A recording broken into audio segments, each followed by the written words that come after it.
ಎಲ್ಲರಿಗೂ ನಮಸ್ಕಾರ. ಇವತ್ತಿನ ರೆಸಿಪಿ ಕ್ರೀಮಿ ಫ್ರೂಟ್.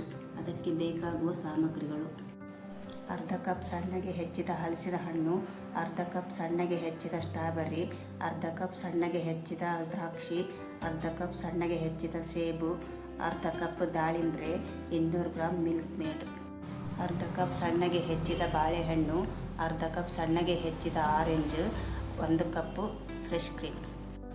ಒಂದು ಪಾತ್ರೆಯಲ್ಲಿ ಎಲ್ಲ ಹಣ್ಣುಗಳನ್ನು ಹಾಕಿ ಅದಕ್ಕೆ ಮಿಲ್ಕ್ ಮೇಡ್ ಮತ್ತು ಫ್ರೆಶ್ ಕ್ರೀಮನ್ನು ಹಾಕಿ ಚೆನ್ನಾಗಿ ಕಲಿಸಬೇಕು.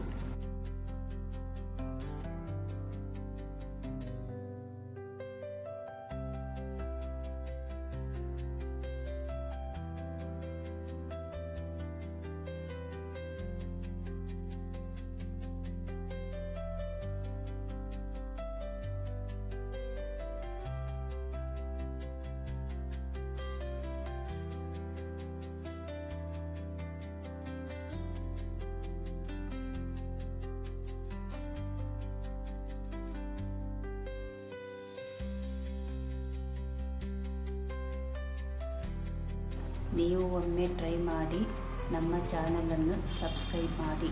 ಧನ್ಯವಾದಗಳು.